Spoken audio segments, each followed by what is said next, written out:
Wallace Center of Communications and Journalism in the Living History program of Duke University are honored to present an interview with the Honorable Erhard Busek. Culminating a distinguished political and legal career in Austria, during which time he served in important positions in the Austrian People's Party, in Vienna politics, and on the national political scene, Dr. Busek was appointed Vice-Chancellor for Austria in 1991, a position in which he served until 1995. Among other activities, he now serves as a member of the Southeast European Cooperative Initiative and as a visiting professor of the practice of public policy at Duke University. We're going to interview him today. Our interviewers are Claudia Kuntz, Professor of History at Duke University; Richard Lewis, European Union Fellow at Duke for 1996-1997 and Principal Administrator at the European Commission, Brussels; and myself, Peter Lang, Chairman of the Department of Political Science at Duke University. Our questioning will begin with Richard Lewis. Good morning, Dr. Busek. I'd like to begin with talking about Austria's position in the European Union.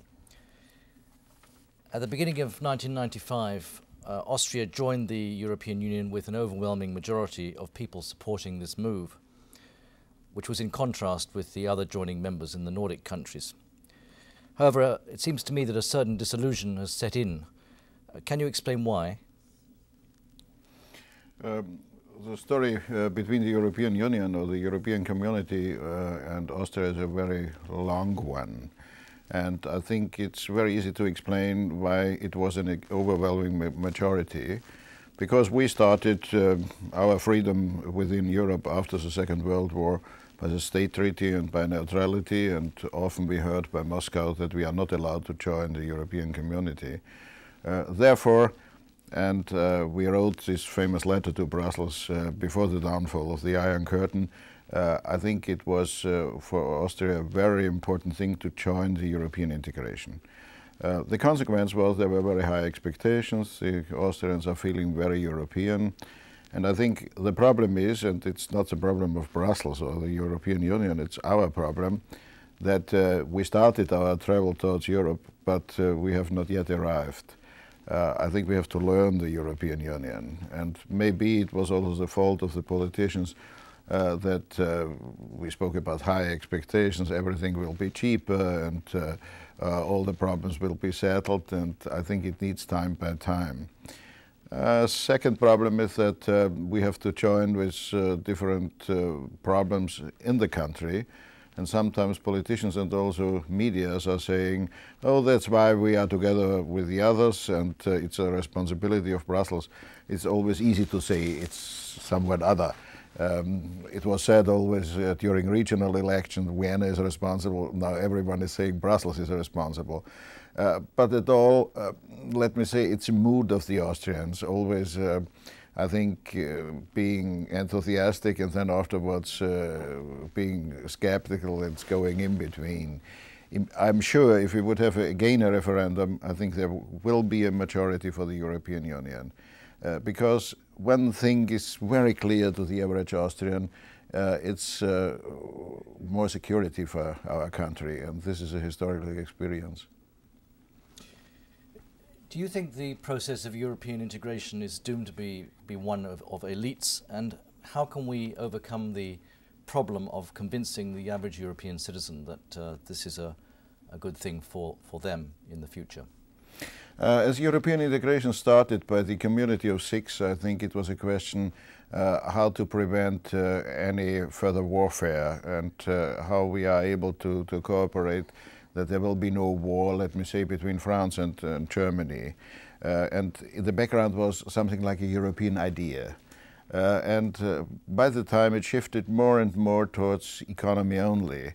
And I think only to have arguments by facts and figures, you will get some percentages more, and that's not enough. And therefore I think it's necessary to have a common feeling on Europe, a common European idea. Is Europe standing for some special values, and what has Europe to do? I think the main problem at the moment, especially for the Austrians, but also for the rest of Europe, is to deal with the situation after the downfall of the Iron Curtain. I think the European Union is, let me say, by the way, partly also a product of the division between East and West.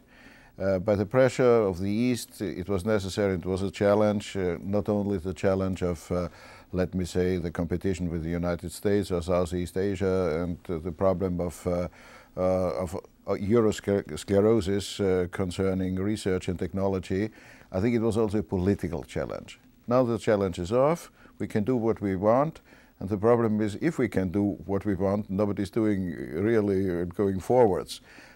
Therefore, you were speaking about the elites, that's completely right. I think there is no movement through the intellectuals, through the universities, through the artists, favoring Europe. I think there's not even a real discussion about what does Europe mean by the roots and by the common aims for the future. Well, perhaps I could lead on from that question and your answer. In order to convince the average citizen of the correctness of what we're trying to do in European integration, how can we create a European citizens' Europe? That is to say, is there support in Austria, for example, to extend voting rights to other European countries' citizens in the national elections? The question of voting rights for other European citizens is not a problem in Austria. I think this is very common. If we have problem with voting rights, and voting rights for those that are coming from Central and Eastern European countries or from developing countries, there is a certain kind of skepticism. As you know, we have the possibility to vote at the universities. The students are voting for their representatives. And there's a long-lasting discussion. Shall students from outside allowed to vote outside the European Union or not? There's one argument in favor and arguments against, and it's a principal question. I think it has to be done by the constitution in Austria, and therefore I think a clear majority is not available in the moment for this. The background is the problem of the other, the feeling for the foreigner, of the alien, let me say. This is one of the big questions of Europe and also in Austria. And I think what happened after 1989 had a great impact in this direction, because we had a lot of refugees and also guest worker question and unemployment. All this together plays a major role in the moment. Therefore, I think it's a question of education. I'm very happy that the European Union is taking some measures. By the White Book on Education, we said that it is necessary for a European citizen to know 3 European languages. I think this is in common a very good thing, but if I'm looking to the European situation, there's no Slavic language included. Therefore, I think if there is no enlargement of the European Union, I'm in favor of the enlargement. I think we are not able to learn languages which are very important for us in our neighborhood. I think the other thing is that we have to discuss on an intellectual level what are the common European values. I think there is a result out of the Greek and Roman time and out of the Judeo-Christian tradition and out of the Enlightenment and so on and so on. The problem is, it's always very easy to say Europe, that's unity and diversity together, but it's very philosophical. I think, and in practicing this reality, that might be more difficult. I might say that it's not a mistake, but it's understandable for a politician that we are doing political unification by the back door of the money, of the currency, through the European Monetary Union. I think it would be better to speak about we need the political union, but then the national state is questioned. What to do with the national state?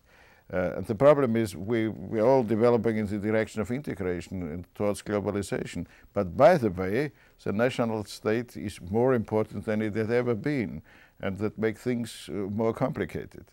Maybe you should say the ethnic state, because even within the national state, there's also a considerable amount of xenophobia against outsiders. Is that possible? I think that might be a question for France or other countries. The ethnic state, Austria, is a difficult thing. That's what I'm yeah. Because if you are talking about the ethnic state, what about Austria? You've always been. I think we are more defined by cultural development, which is separated from other parts of Germany. And the same is for the German-speaking Swiss population, quite right. But you are right that the challenge for the ethnic state is a challenge for the centralized states. If you're looking to Spain, which is heavy centralized, they have now this development of the Catalans, of the Basques, of Andalus, and so on and so on. Even in France, with a long-lasting tradition of centralism since Louis XIV, they are moving in something like a regionalism, because the differences between the north and the south are very big. And if you're looking to Italy, and it's centralized since 1871, I think you can see the differences between the former kingdom of the both Sicilies and what was the Vatican state before, and northern Italy, a very differentiated landscape. And I think it's a movement between globalization on the one hand, which is happening by the media, by the economy. In fact, we are all depending on each other, but there's some countervailing power, and I think it's quite necessary, because if you have the feeling that you a lonely person within the globalization, then you're asking for your roots, to have something like an anchor point within this movement. And this is a very interesting thing, and I'm sure it can be very productive. If it is misleaded in the direction of, let me say, ethnic states, ethnic tribe, and then ethnic cleansing, as we had in our region, I think then it would be a very bad development. Can I come back to the issue of the single currency, which you yourself raised as perhaps a backdoor method to political union? Austria is on course to meet the convergence criteria set out in the Maastricht Treaty. Is there any sense in Austria that this is going to be too high a price to pay in terms of higher unemployment, austerity, in order to meet the criteria for the Maastricht convergence? There are some arguments in this direction. All who have problems with this development are saying we are paying too much, and I think it's a kind of political debate. But in reality, I think our currency, the shilling, is bound to the Deutschmark. And we have this for, I think, for 15 years or even longer, and with a very good result. The stability of the currency is a very good one, and I think also nearly no devaluation is happening, and so on and so on. I think that's in reality not a problem. I think we have not a problem with the Germans, where the Deutschmark is something like the German identity. I think we all love the shilling, but the elder generation is trained to have different names for currencies, and there's always a very good example if someone is saying, oh, now there are 15 countries and with different languages, and might it be possible to write on the notes the different expressions for? I think during the Austro-Hungarian monarchy we had a currency, one currency, but with 18 different languages on the note, and it was possible. Can I pursue the issue that we were already raising about the identity of the European within his or her nation state as contrasted with within Europe? I mean, one of the issues which has consistently been discussed is the so-called democratic deficit within the European Union. That is the sense that citizens don't have of their direct role in the determination of policy within the European Union. How do you think that is going to play out, and what role do you think Austria should play in promoting either greater democratization of the institutions of the European Union or not? I think the Austrians are in favor of democratization. I think this question is connected to the problem of enlargement and a widening, as it's called, and deepening of the European Union. As far as I can see, the institutions of the European Commission and the European Parliament are too weak. and the Council of Ministers is too strong. The reason is a clear background. The background is the governments of the different nations want to stay in power. That's a very simple question, and they are doing it versus the Commission, and they are doing it versus the Parliament. We had an event which was very important. It touched our British friends by the BSE problem, but there the Parliament, for the first time, showed that it wants to do something, and this was quite necessary. But I want to add, I think it would be necessary in a foreseeable time not only to have a chamber like the House of Representatives, which is the Parliament now, but also to have something like a regional chamber. I think it must not be something like a Senate as the United States have, with 2 representatives, if one country is larger or smaller. But I think a regionalization not following the nation state, maybe following the regions, which are sometimes bigger, as some states are, or are going over borders and connecting regions together which are linked by history, tradition, culture, and so on and so on. I think we need something like a constitutional fantasy more than we have until now. One of the studies that I recently read shows, for instance, that only in a couple of cases, that is, in Britain is one of the most obvious, is Europe ever really a significant electoral theme, that is, that divides the parties. There isn't real vibrant debate about Europe and European policy in national elections or even in European elections. And I was wondering if in Austria, Europe has really been a theme around which citizens can be mobilized, or whether you feel that it's still a rather distant, as Richard was earlier suggesting, rather something that our leaders are sort of taking care of. Mm-hmm. Since our participation in the European Union, we had only 1 election, and it was an additional election, not on the term.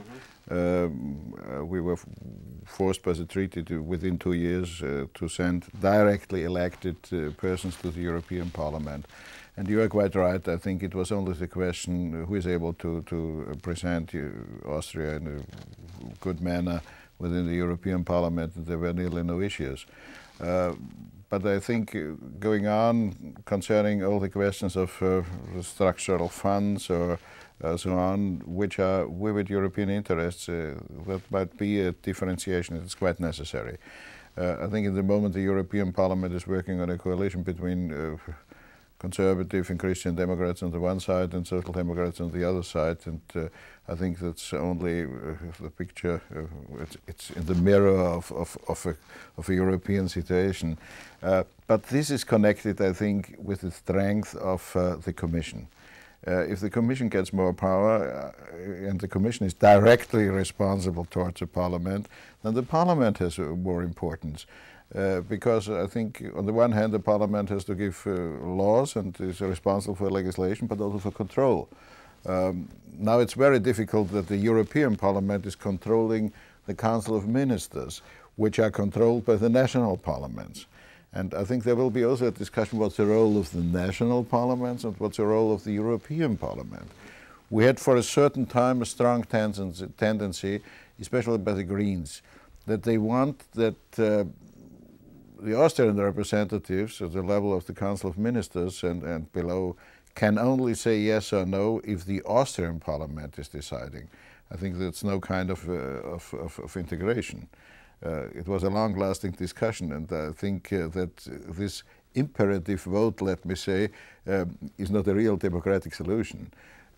I think by reality things are going quicker in Brussels than the Austrian Parliament is able to decide. I think by the fact it was overwhelmed and it is no problem now. But there are ideas in this direction.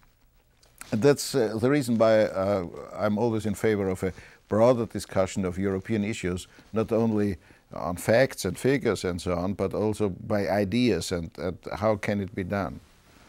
Now, you touched on institutional reform. Now, there's a perspective in the not too distant future of membership of the European Union of 25 states, or maybe even 30, as opposed to 15 currently.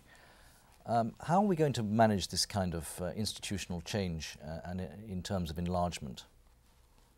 I think it can only be done by more responsibility of the European Commission and the European Parliament. There are some questions connected. The question of majority rule within the Council of Ministers and within the whole European Union. I think we are in favor of majority rule.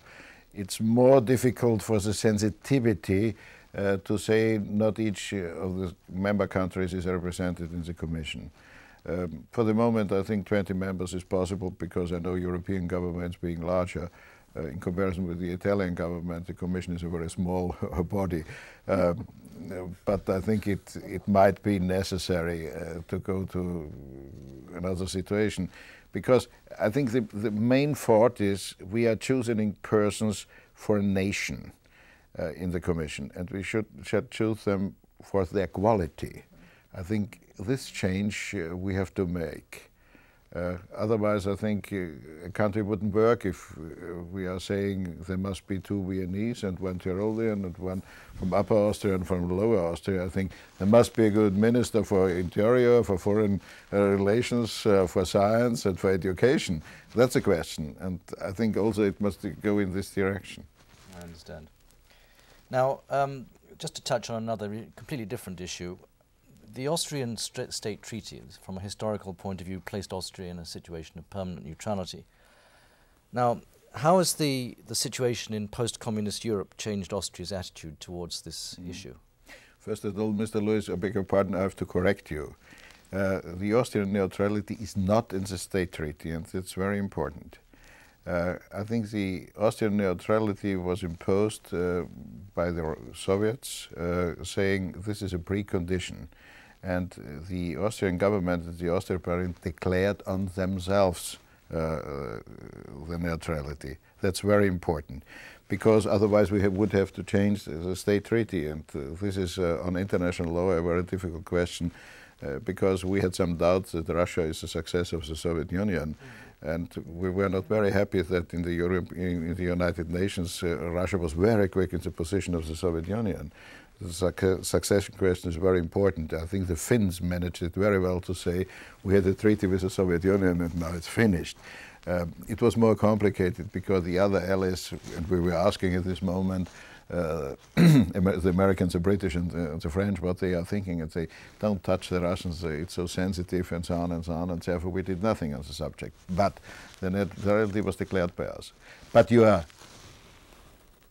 real right that this tendency of enlarging the NATO and as a consequence of the downfall of the Iron Curtain changed the security question for Austria. I think neutrality was a security concept for Austria and it worked. I think it brought us security. By the way, I have to say we were protected by the NATO. We were neutral, but in reality we were protected by the NATO. And we know this because during some special situations we allowed that NATO troops can pass by through Austria. I think it's also a geographical question because the linkage between Germany and Italy can only be done by Austria, otherwise you have to go very far way around, and for airplanes I think it makes no sense. If an airplane is passing by Austria from Germany to Italy, it takes 4 minutes. And therefore, why to do this? And I think it was the right decision of the government to do this. Now the neutrality is questioned, and we have an ongoing discussion in Austria. My party is in the position to be in favor of to go to the NATO, because we are sure that the security system in Europe has to change. I think it's not a security question like it was between NATO and Warsaw Pact, this confrontation of 2 military blocs. I think it's now the security question which is, for example, shown by Albania. Who is able and who is prepared to intervene, to have an administration, even to have a state. I think Bosnia was quite the same question. I think the security question is shifting from peacekeeping in the direction of peacemaking. And I'm also convinced that the clashes will not be in the future wars between states. I think this is in the history.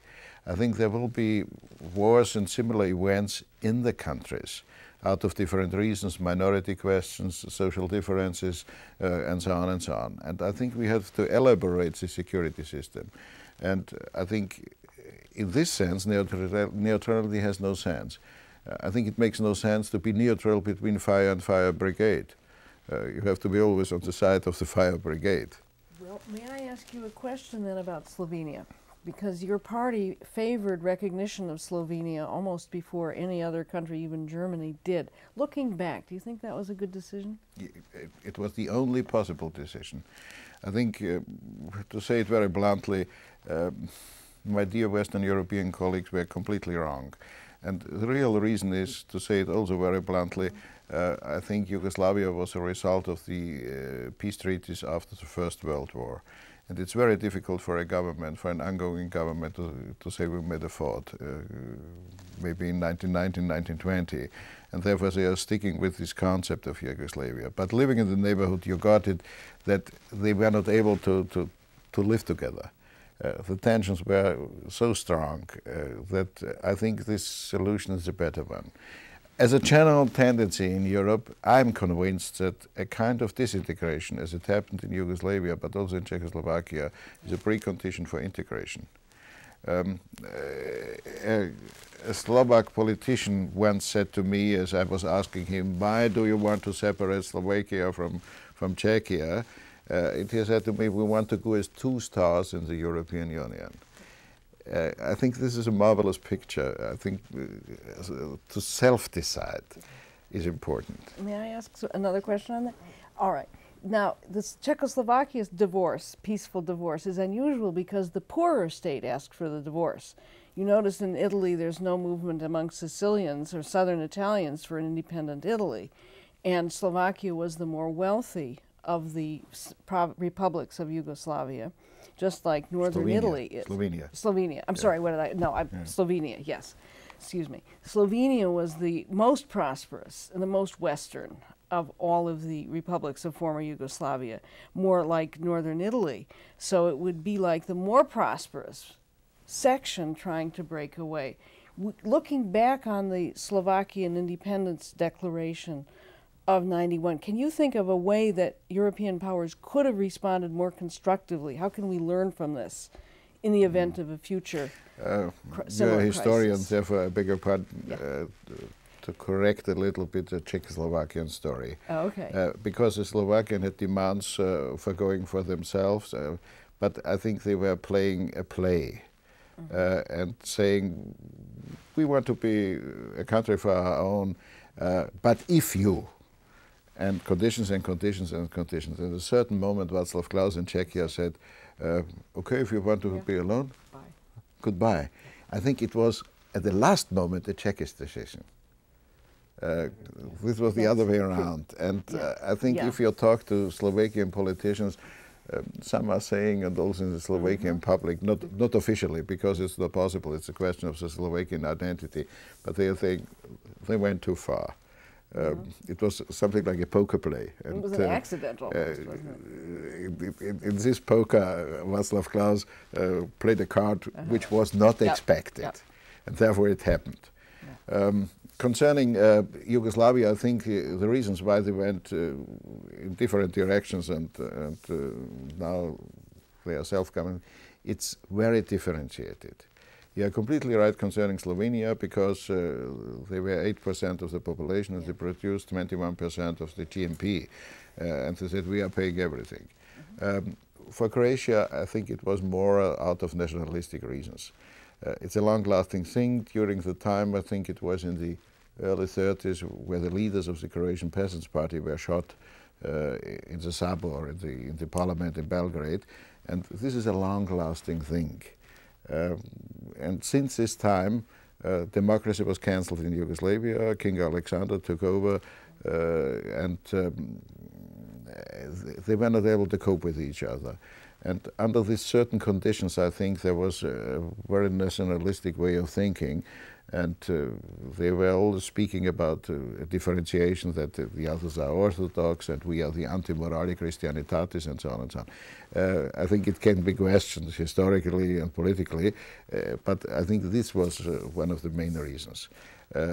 for this separation for them. It differed. The Bosnian case is quite another case because the Islamic part said we are able to take over, and there was always a danger of the division of Bosnia, which happened during the Second World War in a certain way. I think there were together different reasons, but you have this tendency concerning northern Italy. If Lega Nord and Umberto Bossi is declaring Padania, I think it's something like a little bit of a joke, but the background of jokes are sometimes serious. And this is a problem of solidarity.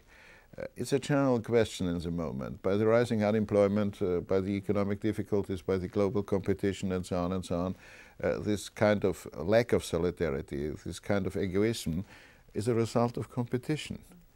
I think if the competition is too much, everyone is thinking on himself and no solidarity available.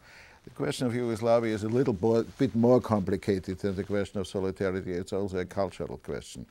I think there is something like a division between country, between Byzance and Rome as a long-lasting thing, and there were a lot of jokes. I always remember, I do not know if I'm able to bring this joke together, but they told me once, is it possible to have a state which has 7 neighbors, 6 republics, 5, I don't know what, 5 religions, 2 writings, and only 1 party? And I think this fits to the situation. I was just going, you made this, the 2 stellar image a few minutes ago, and you spoke about how it's sometimes necessary to separate in order to integrate. Now, within the context of the discussion we've been having, the separations tend to be on income lines, except in the case of Yugoslavia. That is, the richer and poorer separating within countries, and that's even the tendency, as you said, in Italy. It was certainly the tendency in the former Czechoslovakia and so forth. Now, within the context of the European Union, that's of some considerable significance because of the solidarity policy. That is, that if enlargement occurs, if these divisions occur, it puts a larger and larger burden on the solidarity policy, and it also sets up conflicts between the current recipients of assistance within the regions that receive assistance within the European Union and possible new entrants. So I thought it would be important for you to reflect a little bit on, let's say, the political economy of the European Union in the context of using funds collected from the member states to support the weaker and economically weaker regions in the context of enlargement and in the context of separation. Peter, you're completely right. I think the question of enlargement is a challenge for the funds being available in the European Union out of solidarity reasons. If you are looking to the current situation, I think the structural funds were a success story concerning Ireland, concerning Spain, concerning Portugal. It was not a success story concerning Greece and southern Italy. And I think the challenge is now to look why it was not a success story in these countries and why it was a success story in the other countries. If we are following the line which is now in the European Union, I think the contributions of the different countries have to be raised by 50%. The main problem is not the agricultural question. I think the main problem is a structural question. If the regulations stick as they are now, as I remember the figures, is we need 15 to 17% for the agriculture of Poland, Slovenia, Hungary, and Czechia, if they are a member of the European Union. But we need over 80% for the structural problems. And this is impossible. To enlarge the contributions by 50% at the moment during a time of downcuts of budgets, it won't work. Therefore, I think the Union has to reflect if they are enlarging, if they are not enlarging, on their policy towards structural funds and what the results are. And this is connected with the political system. I think I don't want to criticize the Greeks and the Italians, but it's connected with the situation and the political effectiveness, what's happening in this country. There might be two possibilities, either to say the national governments that they had to be more effective, or the European Union is doing the thing for itself. But there's a question of national sovereignty, which is, by the way, not so easy, not so easy. On the other hand, I think we have to be in favor of enlargement because we always said before 1989 we all want a free Europe and an integrated Europe, but you poor on the other side of the Iron Curtain, you are not able to take part. Now they are able to take part, they are willing to take part, and I'm convinced in the transition period they are doing not so bad. I think within a very short time they managed it to be very, very good. Then to say no out of these different reasons, I think this is impossible. I mean, you think that we now are bound by ties made by people before '89? Sometimes I have the impression that on my side of the Iron Curtain, on the western side, some are thinking it must not be an iron curtain, but I think out of bamboo or something like that wouldn't have been so bad. Because, to be serious, I think it created a lot of problems, and we were not prepared. I think nobody thought that the downfall of communism as a Soviet bloc will really come. I'm meeting now people writing that they have always known that it will be, but forget it. They are writing it now and not before 1989. And I think we have also a lack of theory. I think you have a lot of books how market economy can be turned in a centralized planning economy, but the other way around, I don't know some elaborations about the fact. And what I'm admiring, I have to say, is how patient the population in these countries is. Because what they are paying, I'm thinking of the retired people, losing the value of their pensions, what they are able to have low wages, to come to a better situation, I think that's great. And there's always written about mafia and grey economy and how criminals are working there, and nobody is writing about this big number of common people which are able to change the situation.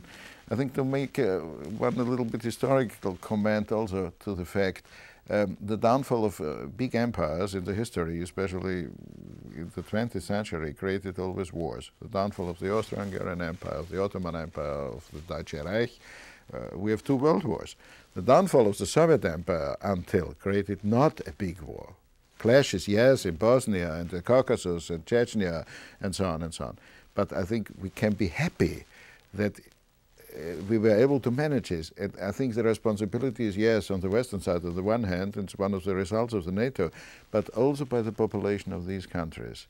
That they are thinking we have to do it better and to change the situation towards democracy and market economy, and I think that's a great result. Could I come back to the security issue? We've touched on this in our private conversations. How would you see the European security architecture developing in the next few years? We have the European Union, we have the OSCE, we have the Western European Union, which has a possibility of being the Western European caucus of NATO. We have NATO itself, there's the transatlantic element. My own view is that this is creating a certain institutional muddle, and I'd like to hear your views on how you might solve this. First of all, for the moment, there are too many institutions. I think it's really complicated because the first question, if a problem is arising, which of the organizations will do it? And things are shifting from the United Nations to the OSCE, from the OSCE to the European Union, from the European Union to the NATO. Sometimes the Western European Union is questioned, but it is not really existing. It's a treaty, but I think no power available. That makes things complicated, and I think in the framework of security it's necessary to clean it up in a certain way. Personally, I'm convinced that NATO has to be developed to a security system also in a political sense. It's a direction of peacemaking, as I said, but also in the political sense. There's importance, and I think it makes possible to cope with all the anxieties which are existing in Russia. Also, if it is a political security system. I'm not in favor that Russia takes part, but to give them the feeling that it is not a pact system against Russia, but more to stabilize the situation, I think would be very important. And within the NATO, I think there is necessary a European framework. It might be that the Western European Union is one of the possibilities. I think that the discussion we have now, if a European shall be in command of a part of NATO and so on, that's not the right discussion. I think the discussion which is necessary is that the countries of the European Union are working together, that they have the logistics to be able to cope with the problems. I think we have to face the fact without the logistics of the US Army, we are not able to go to Bosnia and to do other things. There's no logistics, no European logistics for more complicated things available.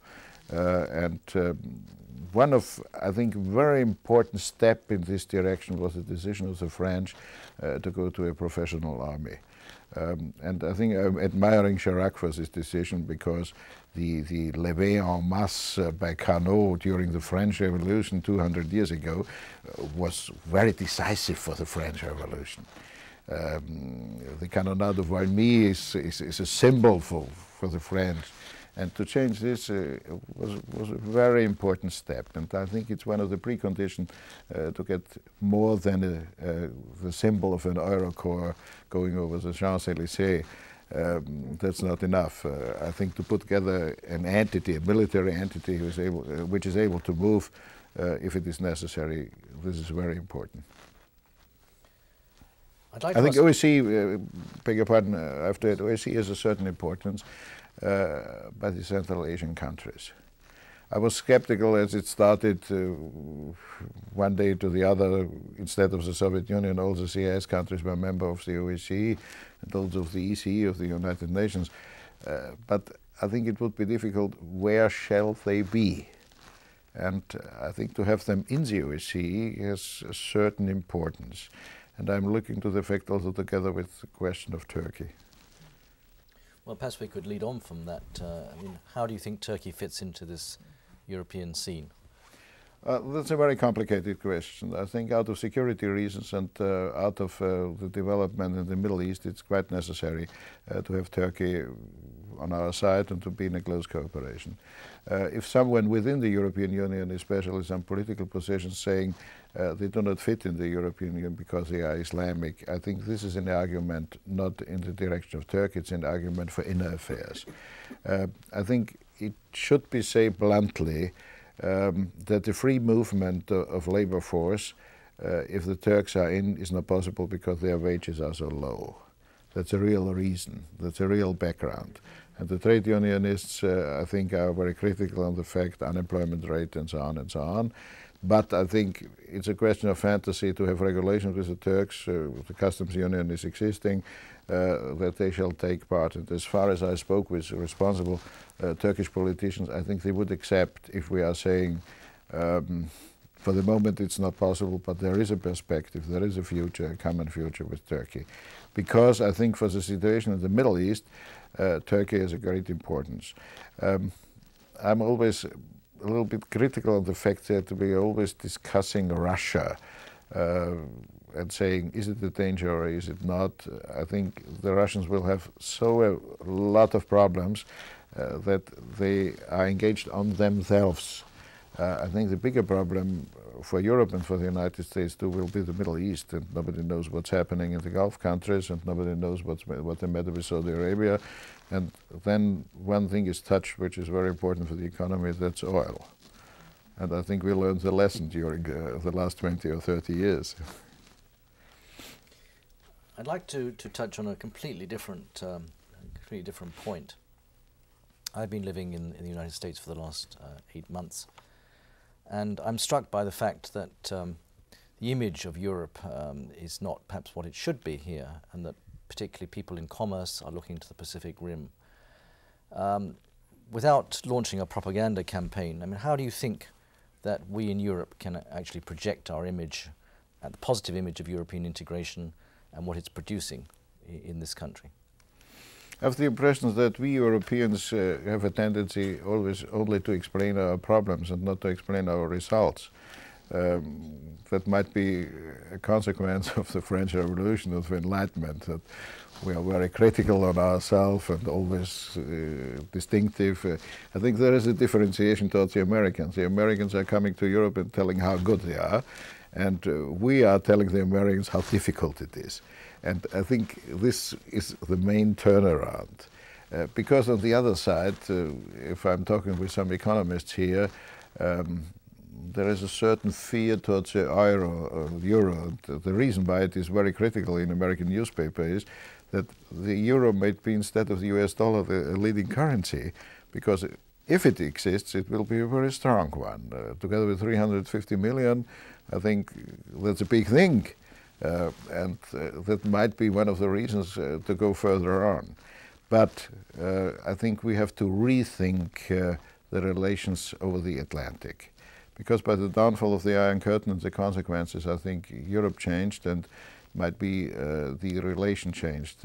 We have to rethink it in the sense of burden sharing. I understand the Americans that they are sometimes skeptical, because if I'm looking to the Bosnian case or other things, we Europeans were not able to really to act, and the results were not very impressive. And then if the United States engaged themselves, I think the result was an armistice. That's more as the Europeans did. I'm not very hopeful concerning the Dayton agreement, but I think it was better than everything before, and it stopped war, and I think this was a very important thing. I think we have to relearn it in the sense of burden sharing, that the Europeans are also able, and how we are presenting ourselves towards the United States. There is a so-called New Atlantic Initiative. Sometimes I have the feeling, because Maggie Thatcher is on board, and so they try to have an alternative to the European Union. That would be completely wrong. I think the European Union has to overthink the relations over the Atlantic. Could you say what burdens you have in mind when you talk about burden sharing? I think security questions concerning detainment and all the problems we had in Southeast Europe. Burden sharing in the sense also in the Middle East, because I think it's closer to Europe than the United States. Israel is a special question, but the Middle East is not only Israel, it's quite bigger. There is a certain feeling concerning the western part of the Mediterranean Sea, urged by the French and by the Spain for the Maghreb states. And nobody knows what's going on in Algeria and what will be after King Hassan, and so on and so on. But we have also to think what will be after Mubarak. I think this touches the Greeks, and this touches in consequence Southeast Europe, and so on and so on. Burden sharing in the sense that we have to start a dialogue with the Islamic countries. I think it will be a wrong way to say, oh, the Islam is a challenge for the Western civilization, and it's all fundamentalism, and they will make a holy war against us, and so on and so on. It's complete nonsense. I think if we are not in a dialogue, then it might be, but it's also our responsibility. And I think this kind of burden sharing is also necessary. The open question is what's going on in Southeast Asia, and I think this is connected with the question of Russia too, because I think for the Chinese and so on, the Russians are Europeans, not Asians. And this question has to be discussed, especially in Russia.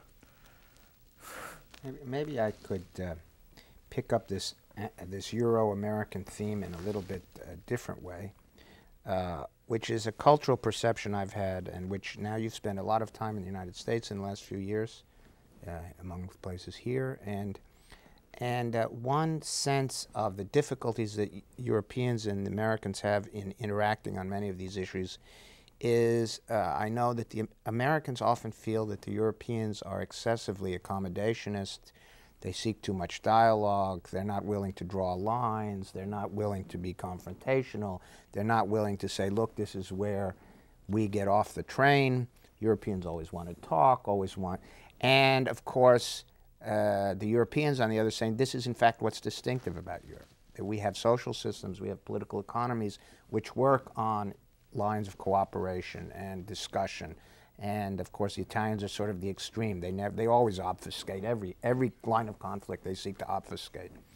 And I was wondering if you could reflect a little on the cultural problems of arranging dialogues between the U.S. and Europe with respect to these, not only the burden sharing issues, but many of these security and foreign policy issues. Because you've engaged in these dialogues, and you know, what has it been like? Do you encounter these things, or are these just public images? I think there are two difficulties for the Europeans. It's not for excusation, it's one of the reasons why it is. That's the lack of political power in connection with military power, because we are not able to decide, now let's do something because the dialogue is ended.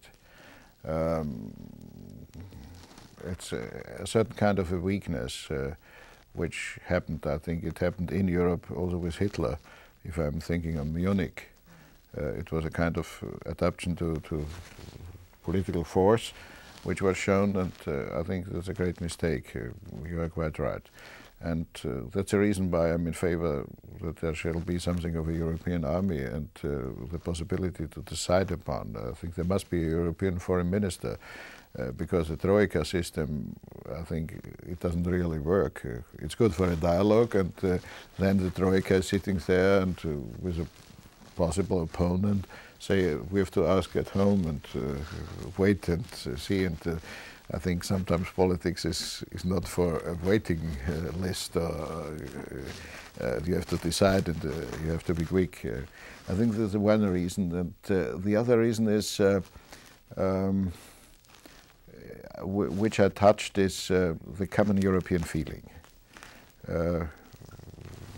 Europe within has a long-lasting tradition that, by the way, everyone is thinking, by the way, the French position is better, or the German position is better, or the Austrian position is better inside, and there's not really a common position. That makes it also a little bit difficult. And also sometimes the United States on the level of politics had to try to divide Europe also. I think the relations to Great Britain are a little bit closer, and the problems with the French are existing, and so on and so on. And I think hopefully the Germans will stick to the Americans as they do with Helmut Kohl. But if there is someone more, I think Germans want to go alone, and we can speak with the Russians. Then you will hear Rapallo. Again, the spirit of Rapallo is here. That makes sometimes things very complicated. The problem is that you have multicultural society based on one state. We have different states and multicultural society, but not intermingled like it is in states separated by borders. And I think this is a reason that we have to understand each other quite better, to learn from each other. What do you think the Europeans can learn from the United States in terms of their constitutional arrangements? From the constitutional arrangements? Yes. I think in a certain way the European Union can learn the role of the President, its government, and his government. I think, to say it in a very simple way, maybe it goes too far for the European Union, but for me the American Constitution is something like a monarchy for 4 years, where the President can do even a lot. You can see it with different, a president of one party and the majority in the Congress and the other party. They are blocking each other, but it's possible to govern a country. I'm not sure that it is so easy in Europe if we have this situation. I think as far as I'm looking to Great Britain, if the Prime Minister has no majority in the House, I think, House of Commons, it's finished. That's a different situation. And I think we can learn to guarantee that political decision is possible for a certain time even. I know there's a price for it. There's a time of election campaigns. In this time the president is a lame duck if he's running for a second term, or if he's outgoing also, as far as I experienced. That's a little bit of another problem. The other thing I think we can learn is out of the American Constitution the guarantees for different cultural experience living together.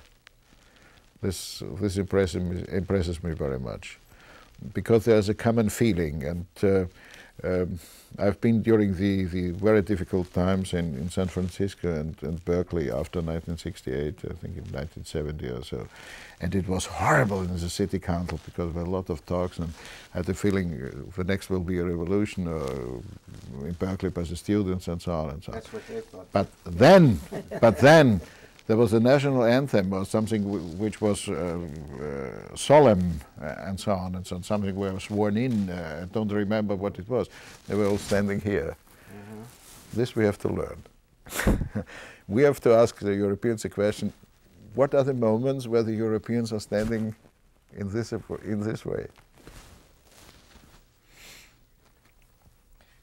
I think the answer is they aren't. At the moment, yes, but we have to learn it. And I think it should be a process of learning which is not connected with wars or with downfalls and so on and so on. What about federalism?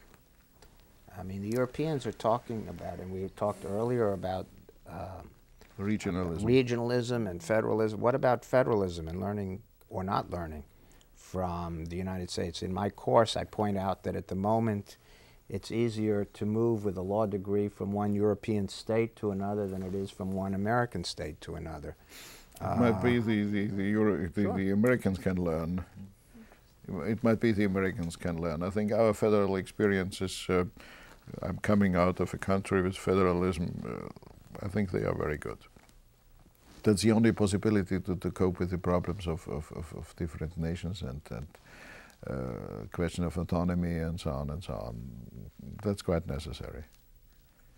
It's not the problem of federalism that federalism is interpreted in different ways at different times by different people. That is especially an English problem. Especially an English problem, yes. Because federalists are the contrary of this, what I am understanding under federalism in England. That's right, but I think this is a semantic question. And I think it must be possible to solve semantic questions. I think to find a common expression where we understand the same thing, that will be maybe if there is again a Scottish Parliament, there will be more understanding for federalism in Great Britain. Maybe I'd like to take up a different line of argument. Are you more or less? That's fine. Right. Let me take up which goes more to your experiences. We've been talking a lot about contemporary issues, and I'd like to reflect a little bit. Have you reflect a little bit on your historical experiences, your own experiences within Austria and within Europe. For instance, perhaps you could talk with us a little. We know that you were a mayor in Vienna, or the deputy mayor of Vienna, and that you had a long period when you worked in municipal politics in Austria. And Vienna is a very unique city. It has these links to the east, links to the west. It has its own cultural tradition.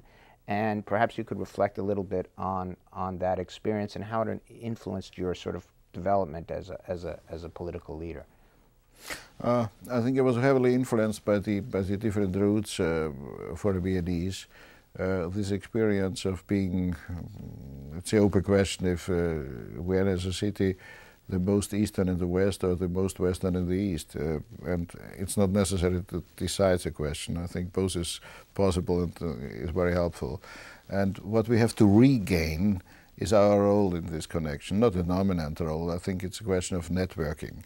If you're looking at the map, you have, I think on short distances, the shortest one is to Bratislava, different capitals of different countries. It's, I think, 300 kilometers to Prague, it's around the same, a little bit more to Ljubljana. It's 200 kilometers, 240 to going to Budapest. Zagreb is very close, 400 kilometers, and so on and so on. And I think there's a real chance, and we are getting back a situation we had at the end of the Austro-Hungarian monarchy around 1900, that a lot of people were coming. On the one hand, it had a marvelous result around 1900 because on culture and on thinking and philosophy and so on, there was a great influence. On the other hand, it had a very bad result. It was nationalism. It was a time where Hitler experienced Vienna, and his background and his experience led to all what happened before the Second World War and through the Second World War. And I think at the end of the century, we have, especially in Vienna, the chance to try it again in the right way. I think in the moment we are without a real concept to do this. I think we are trying it in different directions, and it's not quite the same as around 1900, because now you have the possibilities of telecommunications, and we are moving all very quickly, and so on and so on. And the second thing has to be mentioned, to be serious, I think one of the main factors in the development were the Jews in Vienna, the Jews coming from the East, and by the results of Hitler and the Holocaust, I think this is finished. Therefore, I think it can't be again in the same way. But by the way, I think we have to play this role of a good neighbor and, let me say, also something like of an interpreter to the western parts of Europe, how the situation in Central and Eastern Europe is. That might be one of our possibilities, and I think the city has to be prepared on this. We are trying to do this. I think we have no tensions, nearly no tensions in schools. The percentage of children coming out of families of different nations is a very high one, because I think there are more children in the families coming to Vienna from the immigrants than born in Vienna. This is a long-lasting tradition, but I think we are learning on the subject in this direction, and this might be the importance of Vienna in the sense you mentioned. Could I interrupt and just say, because perhaps you don't know this, but your role as an educator in this has been important too, that you've been there in the understanding groups, or when the Jewish Museum is dedicated, you're there, and you're the person in the Conservative Party with a very liberal view of ethnic integration and the message of toleration. And I think that, it seems to me, you're part of what makes Vienna a hopeful sign for the future. I know you wouldn't dare say that about yourself, so I thought I probably could. I try to do it because I'm convinced that it's coming out of a family tradition, which is, I think, yes, bound to a Christian point of view, but on the liberal side. Because I grew up in a family, my father was Protestant, my mother was Catholic, and I didn't experience, it was a very interesting story, I didn't experience that I different churches, because we went together to the Catholic Church. The only thing was at a credo, what is the English expression for I believe on God, that it's in the middle of the Catholic Mass, Holy Mass. The credo. I think the credo. I'm not a Catholic. I don't know. The credo. Yeah. And there is, it's said following Melanchthon, the Melanchthon version, and the Catholics are saying, I'm believing on the Holy Catholic Church, and the Protestants are saying, I'm believing in the Holy Christian Church. And my father, and I was standing aside, my father was always saying, I'm believing on the Holy Church, which was a kind of liberalism or ecumenicalism, which impressed me deep, because he was solving practically problems where theologians will work on centuries and centuries. Beg your pardon for this personal example. But it's just the personal kind of question you were asking, Peter. Right. No, but I think these things are important. Also in understanding some of the answers you gave earlier, because as Claudia said, given your political party, given your political experience, understanding the roots of this is also important to what we want to accomplish in this setting. So I'm going to pick up a second part of your experience, which you already mentioned, which is you were involved with science and research and with education. And I was wondering if you could reflect a little bit on the roles you see for of both science and research and education, both from the standpoint of cultural development of an integrated but multinational, multi-ethnic society, which Europe is becoming, or is, and also from the standpoint of an economic point of view, what kind of role you think they need to play in Europe over the next decades. I think the European Union is doing an impressive job on cooperation for science and research. This is the importance of the framework programs, this is the importance of Erasmus Socrates, this is the importance of FAR and TACIS programs, and also for the students of the Central and Eastern European countries by the Tempus programs. The exchange is possible. This is a very good development, and this is a tremendous experience, and that the Austrians can take part is very important for them, and I think we did it in a very good way, and I'm a little bit proud on it. But I have to say, I was wondering, to be very fair to them, that they are accepting it in such a wide range. My perception was before, might be there will be a little bit, let's stay outside, or we do not know what's coming. No, the younger generation is prepared to do it. That's a very good thing. And also cooperation on science and technology within these framework programs is going on. I think we have some special problems. This is a brain drain from the Central and Eastern European countries. They are going to the United States, they are going to Western countries. The second problem is that they are not staying at the universities. To give you an example, the Technical University of Prague, of Czechia, has an average age of the teachers of 57. The reason is all the young are going out in business, are leaving the country because the wages are so low. I think there must be a certain kind of solidarity to make programs. Then maybe they are going out, but they are returning also.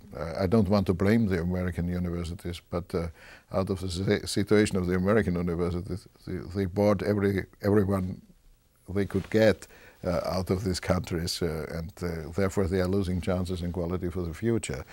I tried to push, I'm the chair of a working group on the subject within the next framework, the 5th framework program, and we try to touch the subject, and hopefully there will be some regulations in the direction to help them that they can stay. Because you have, on the other hand, to understand that if some scientist is 35 years or 40 years old, he says to himself, let's use a chance for my life. I have a chance of, let me say, 10 years or 15 years to be productive, and if there are no possibilities in my country, let's go elsewhere if there is a proposal. This problem of responsibility towards the country and the future on the one side and the expectations for their own life on the other side, I think that's not so easy. I was asking always myself how I would have decided being in the same situation, and I didn't come to any result what it will be, and I think it wouldn't be serious to say, no, I would stay in my country and so on and so on. It has to be done under certain conditions. This is very important, and more important even is, and this is a long-lasting thing, is education. I think the real problems at the universities and schools is that the humanities in these countries are completely rotten down. Because there was official ideology, Marxism-Leninism. They were educated in this sense. These teachers are out of the universities, and you can't change them and say, now you are teaching philosophy or history of philosophy, all the kind, because they are trained in a certain direction. And I think it needs generations. The only thing, there are also some EU programs running and some institutions and think tanks working in this direction, which are very important. But to say it also, I'm saying it again, there was only the idea of civil society going around as an idea instead of this official Marxism-Leninism. And I think those people coping with civil society did a marvelous job, but this is not enough. I think my critics on ourselves is that instead of this official ideology we presented consumerism and market competition. That's necessary without any doubt, but that can't be all. There the weakness of the churches is obvious, without any doubt. That's a reason why you have an increasing number of sects in Russia, which is, I think, a real danger. I'm in favor of religious freedom, but I think the traditional churches have to think of the fact, why have the sects, the Moonies and so on, such a tremendous success? I think this is a question of themselves, how good they are in presenting their ideas and their explanation of life and believing in how the things are going and starting from and ending in and so on and so on. And I think we have to focus more on this. In natural sciences, in hard sciences and technology, things will go, because I think there's labor force available and sources available and market available and so on and so on. But concerning the humanities, this is very important. And here I have to say, and I think thanks to Duke and other universities in the United States, there's a big interest in Central and Eastern European situation and a big involvement. And I say it always in Europe too, therefore I can say it here. The Western Europeans, all of my countries, have to do more. Comparable, the Americans are sometimes doing more than the Europeans on the subject. What do you think about George Soros's initiatives in former Soviet George Soros is a very interesting person, and you can say a lot in favor of him and against him. Is he making an but impact? I'm convinced that he made a great impact. I think doing this Open Society Fund and so on, and also together with an institute in Vienna, which I'm a co-founder before Soros. I think it started before '89, the Institute of Humanities. They did a marvelous job for the transition countries, and as far as I can see, they were the only one working really on the education system. But I have to say also OECD did a good job. The Austrians paid for the reports on Poland and on Slovenia about the quality of the education, and the reports were very well. And they were a real basis for the responsibles to work with. But it needs an engagement of persons. I'm now in a training program for teachers in Czechia. It's running in the University of Olomouc, I think, which is quite very necessary. But I know how difficult it is to get someone to teach there for a certain time. Because, I have the problem, the timetable, there's a congress and so on and so on, any kind of excusations. I think I try to introduce, it's very dangerous, but there is something like a moral category. I think we are responsible to do it, and we have to do it now, especially concerning education. Well, then I'm going to now make a slightly, we're drawing toward the close of our first half, and I want to make a slightly, an observation about our own discussions. And we've talked a lot about Eastern Europe, but I don't know if you've noticed, but we've talked about the Czech lands, we've talked about Slovakia, we've mentioned Poland, we've talked about Yugoslavia and the former Yugoslavia. No mention of Bulgaria, no mention of Romania, no mention of, dare I say the word, Albania. We have not discussed the other Eastern Europe, if I can put it that way. And of course, right now, we're seeing a huge impact on Italy, and I think in the longer run on Europe, from this other Eastern Europe. And I thought we might talk for a bit about how the European Union, how Austria, and also, I guess, how the United States relates to this area of Europe, which we have really not paid much attention to, and which seems actually likely to be more of a source of problems and more of a drain also. But I think it's very clear that we are behaving in such a way, and I may explain how I see this, because during the so-called Belgrade Revolution of 1989, I think the first wave were Poland, Czechoslovakia, and this time Hungary and the Slovenes, because they were very Western orientated traditionally for a very long time. I think it's clear, and the result is an irreversible process. I think if they are members of the European Union or the NATO, yes or no, I think they are on this side.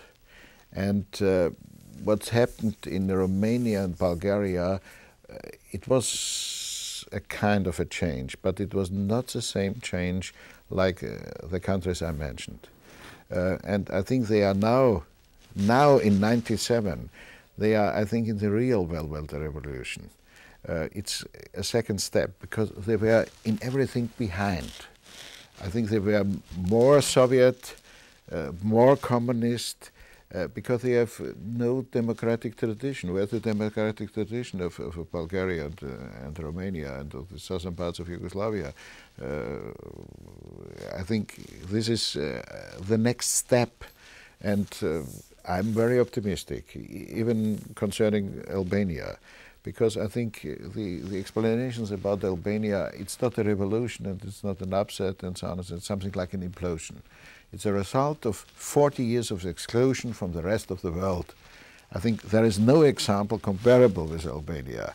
I think now everything is coming on, and I think the state and the administration and the institution couldn't stand all the things, and it had a big impact. I think it's something like, in all the respect to the Albanians, something like a psychotherapeutic station. If you see the youngsters shooting with Kalashnikovs to the sky, whom are they shooting? Persons? No. The sky? What does it mean? I think it's a reaction coming from outside, and to re-establish administration and a certain kind of order is quite a necessary thing, and it has also been done in cooperation. I think the military forces is not the only thing, or police forces, which is wanted. I think it's a problem for education. It's quite the same point. And I'm sure in a moment that Romania and Bulgaria, and maybe after a certain time Albania, is going to the better side of the development. Also, the Macedonians are doing not so bad if you are looking to the results. I think this is very important. And the third wave, first one, our neighbors to the west, the second one, those countries I mentioned, and the third wave will be, say, CIS countries like Ukraine, Moldova, and so on and so on. We didn't mention the Baltic countries. I think the Baltic countries, they have the problem of their political geography. I think they are doing it not so bad. If they wouldn't have this big neighbor connected with the question of the respect towards this neighbor and their feelings, I think they would be in the first wave of change. But the geography makes it very complicated. I think if the Baltic Sea would been in between them and Russia, it would be easier, and the real neighbors were Finland, Sweden, and so on. But by the fate, we are on this side of the Baltic Sea, and that makes it very complicated. I think it's easy to talk about sitting here, but for them, it's a big problem, and sometimes they're feeling they are forgotten by us all. And they have so many nationals from their big neighbor living in their borders, too. And that gets to another question that I'd like to bring up in the second part of this, too, the refugee-related, the movements of populations, too. But the Baltic states have a great misfortune in having so many of their neighbors. I think this is a very important historical question, and I think it should be done more research, and there should be more written about. The real reason of all this is how Stalin, as a commissioner for the nationalities, in the early 20s, solved under footprints the problem. The very interesting thing is, for me as an Austrian, the only journey outside Russia which Stalin ever did was to Vienna to study the problem of the nationalities. We are the only city which was visited by Stalin. He never left his country. And he was studying the nationalities question, and I think he was convinced that how the monarchy did it was the wrong way. And then he did it by two main things. The one thing was ethnic cleansing. I think what they did was really horrible, and you can really read nothing about actually. And the other things were the borders. And he made the borders of the Soviet republics always dividing a nation and a minority of Russians together. He was very nationalistic. By the way, being a Georgian, I think he was in favor of the Russian nation. And if you look to all these borders, they are very artificial, and they are not connected with historical development and the settling and so on and so on. And there is a very interesting problem. It's very touchy towards politicians, if I say this. This is a problem of the Helsinki Acts, because the Helsinki Acts determined it's not possible to change borders. Let me say, and I say, be careful if I'm saying this, if you had changed the Ukrainian borders concerning the eastern parts, which are really Russian, I think it would be easier to have a self-governing state of Ukraine. But it's impossible, because the Helsinki Acts are existing, and if you are starting the business, changing the borders, where do you start and where do you end? And who wants to change the borders in consequence of it? And isn't it easier, rather, to ethnically cleanse the areas that are ambiguous? Rather, if the borders are fixed, then doesn't that lead somebody to say, push the we are able to live population together. Out? Of course, but the background is also, let me say, a historical experience. I think it will need time that the Russians are losing their imperialistic education. I don't want to blame them. I think during the Tsarist time and the communist time and the Stalinist regime, there was imperialistic thinking, and I think it was not so wrong for them. And therefore they have this problem to cope with the new situation, and they have the feelings we had at the time before Hitler, that there are Russians, they shall belong to us. The return of the Russians to Russia might be such an expression that you have with the Germans. But the Germans return in their home country.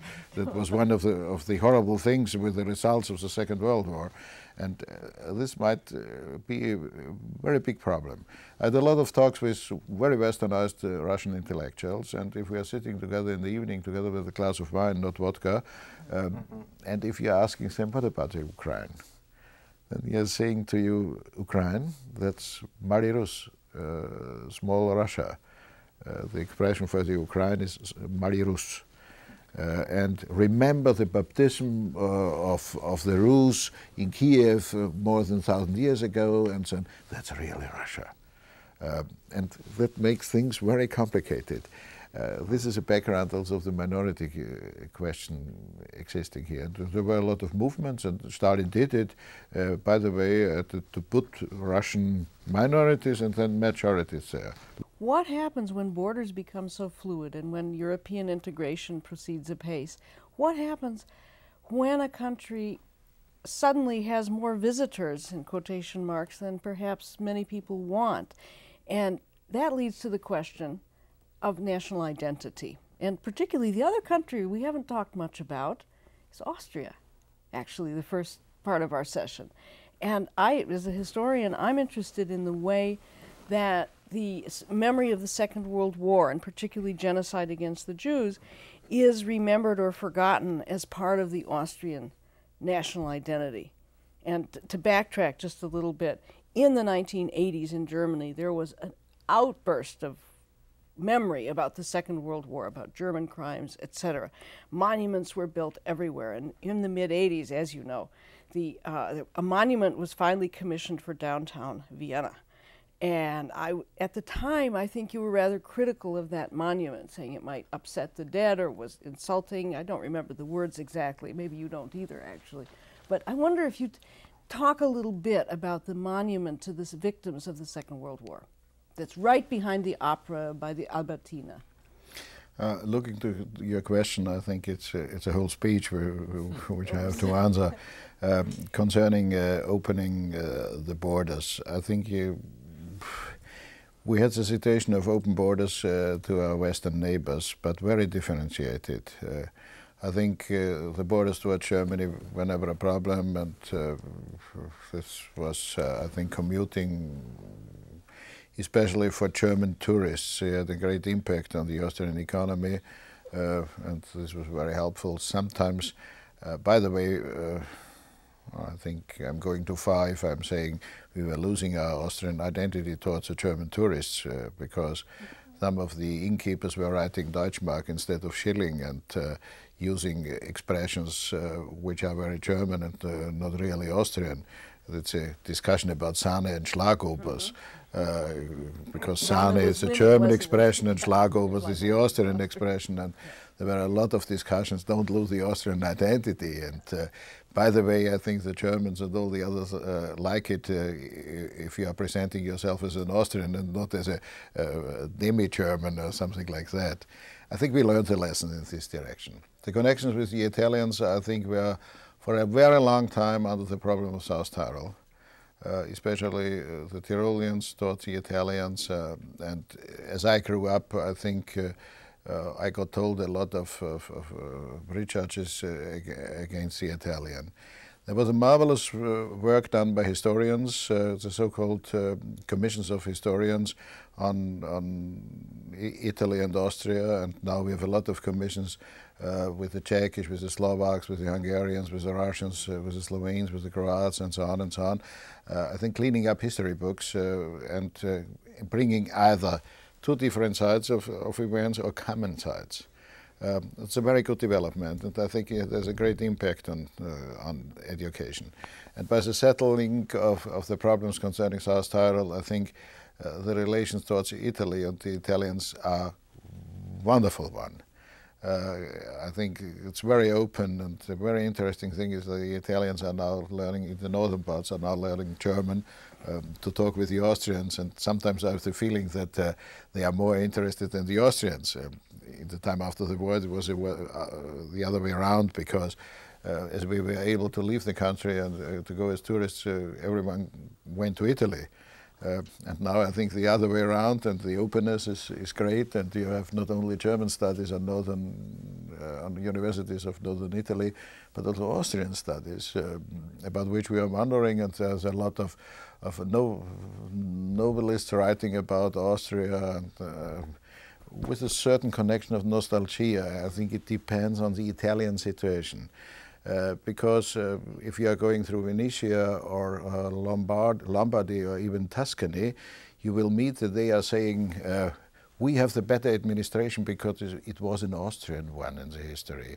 We are wondering, because we Austrians are convinced that our administration is not so good, but maybe the comparison with the Italian, it's very important.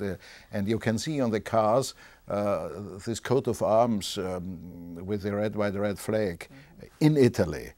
Even in Tuscany, Lorena, it means Habsburg Lothringen, that this secundogenitur, I don't know the English expression, this second part of the family being in charge of Tuscany. I think this has an historical impact. So perhaps one of these regions we were discussing before will be called Austro-Padania. Hopefully not, because I think, seen from Austria, I think that makes no sense. But I think there are very close relations, and there is an openness, and that gives me the hope. That we managed it with the Italians, and therefore I think it must be possible in all the other directions. Switzerland is a very interesting example for the last, let me say, 5 years. Because there was always a lot of skepticism of the Swiss against the Austrians. We were the country being East in a certain connotation, which is not a very good one. And now it turns around, because the Swiss are admiring us that we managed to come to the European Union and not being isolated. But this is not in connection with Austria, it's connection with Switzerland, because their concept of isolationism was a success story for a very long time, and they shifted now in the direction that it is a problem, and therefore they are looking how do the other handle this thing, and I think therefore the relations to the Swiss are quite closer. The tremendous change in the situation was the downfall of the Iron Curtain. Besides, I think there was no Iron Curtain between Tito's Yugoslavia and Austria, and I think the relations, the practical relations in this time were better than they are now. The reason was that there was an exchange on business. I think a lot of Yugoslavs were buying things in Austria, and there was a movement of labor force over the borders, and this is, by the downfall of Tito's Yugoslavia, completely stopped. Because the traffic out of the transport out of the southern parts of Yugoslavia is now going via Belgrade through Hungary, and not going through Croatia to Slovenia. And it has a great impact on the situation in the southeastern parts of Austria, because they are losing jobs and they have problems, by the way. I think there is a better situation between Slovenia and Carinthia, where we have a Slovenian minority. The problem is that one of the arguments, the problem was that one of the arguments against the Slovenian minority was maybe they are all communists, which was not true, by the way. It very simple. It was used for out of political reasons. They are backed by Tito and they're getting money from there and all these horrible things. But now I think the relations are very well, and all the problems thinking of partisans and so on and so on, I think they are vanishing in the younger generation. The downfall of the Iron Curtain had an impact that a lot of them were coming, and the first wave was, we were all very happy that they are coming. The second wave was that we were very critical on it, because they had no money, and I think the cars were not so developed, and what they are doing to the environment, and so on and so on. And I think it's more and more differentiated. If I'm looking to the close neighbors, the most complicated relations is with the Czechs, because the background of history is difficult. For the Czechs, the Austrians and the Austrian monarchy and the Habsburg family, they didn't give them their own responsibility, their autonomy, and it's going deep to the 30 Years' War and what was done, and the Czechish aristocracy, which was partly a German one, but now it's said it's Czechish, were executed in 1621, and the Battle of Bila Hora, and this has a great impact in connection with the question of ethnic cleansing in 1945.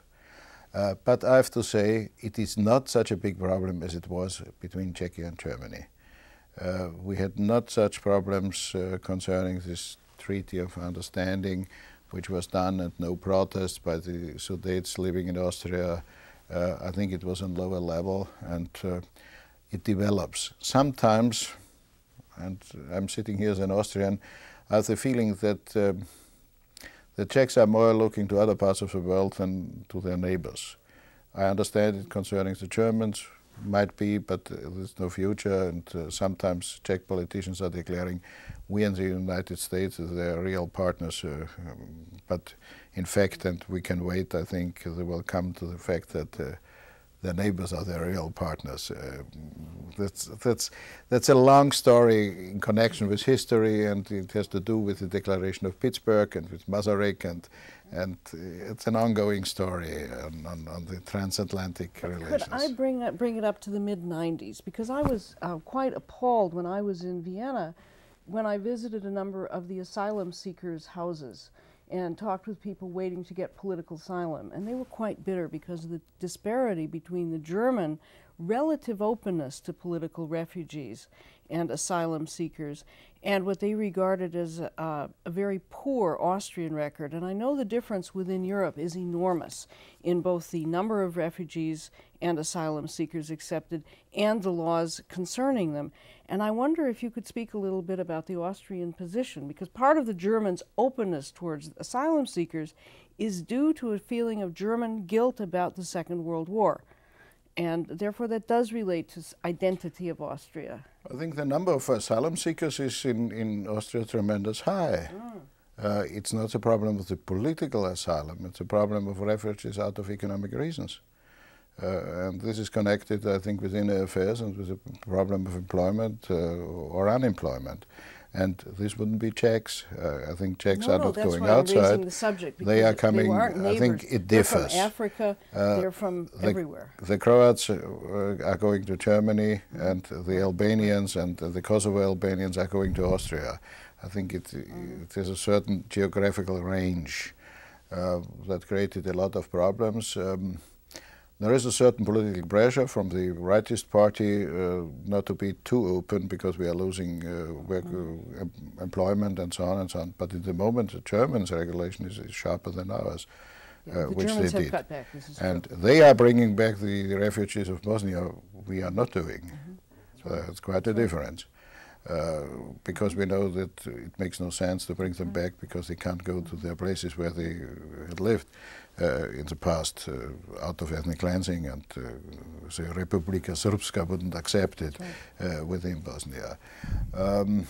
I think to a certain extent you are right that Germany was more open by their basic law, by their constitutional law, Grundgesetz, which said to them that you have to take everyone who wants and who is declaring that he wants to go. We had never this regulation. But after the Second World War, we started with a population a little bit more than 6 million, and now we are 8 million. And this is not by the birth rate. I think we accepted a lot of people coming from outside, and if you are going to the schools, especially in Vienna, you will see the majority of children coming from outside. You are quite right that the regulations on the law are a real problem, because by the same law you can decide that someone has to go out or someone can stay in. It is up to the administration. That makes it complicated, and there is no feeling that there is a just treatment of each case. This we have to accept. I think they are trying now to make regulations that you can be opposed and going to the next level and so on and so on, to have more security, because there was a lot of criticism within Austria but also outside from the Human Rights Commission and from the High Commission on Refugees and so on and so on. It's a very complicated thing concerning the inner situation. You have it, I think, elsewhere, but also in France by the pressure of Le Pen. You as a conservative in Austria have an additional problem, and that is the Georg Haider. Right-wing Jörg, not sorry, Georg. not Georg, right, he's Austrian, like Schlagobers. Georg Haider is a very frightening presence, at least in my view, and doesn't that shape in some ways strategic thinking among conservatives in Austria? I think it's even more complicated because I think he's not a nationalist, he's a populist. Yes. This is an ongoing movement through all the European countries, making arguments out of populism. But it's not only Haider, it's a certain movement in medias. The biggest newspaper is working in this direction, and it has a certain appeal. It's divided in a strange way. The common feeling, if you are speaking in general, is against the foreigners, against the others. But if you're asking what the matter with your neighboring Jorge or Milan and so on and so on, people say, oh, he's a nice guy, he shall stay. That's in a certain way very divided. And I think there's a grey zone in Austria existing because the number of illegal present in Austria may be 450,000. And everybody knows who is illegal, but it's accepted. Right. And just to make this clear too, if you're an illegal alien, you must find work on the black market, that is illegally. And so that also creates a pressure on the job market. As I was a Viennese politician, and we had a lot of discussions on the street, open discussions, and there was always someone saying, oh, horrible, these people coming from outside. It was during the time where a lot of Polish people went out in the 80s. And I was always, my answer was always, tell me who out of you has not a Pole working for him? And then everything was quiet. That's a reality. I think by legislation it's not a very convenient situation, without any doubt. But on the other hand, I think we are managing. In comparison with other European countries, I think we are still more open than everyone. And you always have, you come out of a multinational framework. That's right. And the melting pot is more true in Austria, I would think, than any other Western European country. I think it wouldn't be possible that anything can happen like it happened to the Albanians by Italy, that they were pushed back in the sea. You think? This might be impossible. Sorry. Could I just pick you up on one or two points, especially the last one you were discussing with Claudia? The same phenomenon happens in Belgium, and that is the Flemish Nationalist Party, the Vlaams Bloc. And their slogan, at least in the last election, was "Our people first." I'd like to connect that issue with something that came up during the interval, and that is the question of people's identity. the more Europe seems to be integrated, the more people seem to feel that they should be considered first and that their language is important. This connects also with what you were saying about the South Tyrol Agreement, which is a model of its kind. So the question I'm really asking you, these things are all interconnected, the question of identity, the question of minority rights, the issue of immigration. How far do you see this, this problem being solved at a European level rather than, say, a local level, Austrian level, a Belgian level?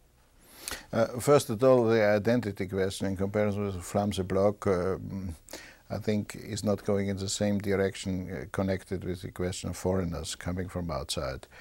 In Austria, it's a question of employment and so on, because a national identity is a complicated thing. The Austrian identity is a cultural identity and not a national one. We are very touchy on the subject if someone is using German words in comparison with Austrian words. Within the treaty with the European Union, there's a using of some Austrian words is allowed. It's very interesting. To give you an example, the apricot is in German Aprikose, but we say Marille. And we are allowed by the European Union still officially use Marille instead of apricot, of aprikose.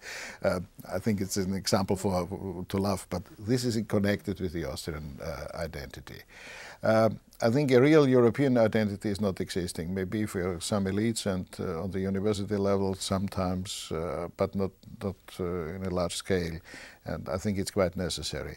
But it can be connected with local or with, let me say, regional identity. Because I think the identity of the Tyroleans within Austria is a very strong one. And if you would mix him up with the Viennese, I think you will get a horrible protest. But it's a common identity of the Austrians too. It's a combined identity which is existing. And I think this is an example for Europe. And it might solve problems within countries. I think it must be possible that the Flemish is feeling as a European if he has problems with Belgium. Or with this combined identity of Wallons and Flams together.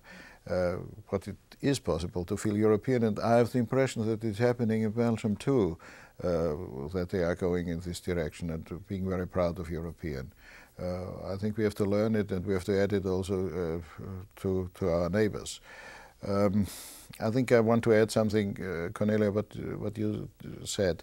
The problem is that politics is now done in creating fears.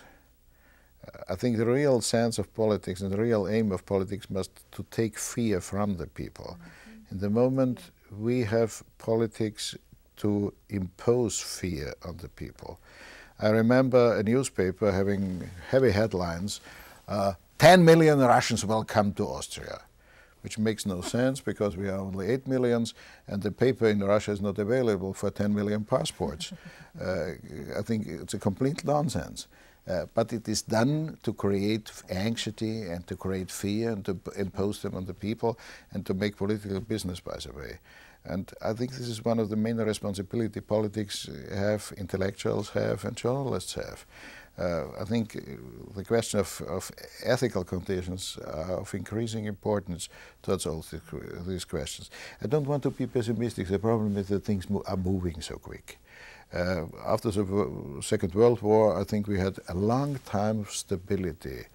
And at the same time, we have these technological changes, we have the globalization of the market, we have the downfall of the communist system, of the Iron Curtain.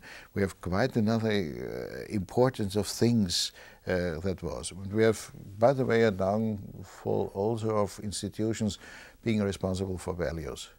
That has a great impact, and I think it's interconnected. Therefore, I'm very skeptical to this expression of postmodernism, which means everything is possible or anything goes, as Paul Feyerabend said. It was his critics. He did philosophically on the rationalism. But I think in reality, this is a sentence which is the situation of today. And it's not possible that anything goes.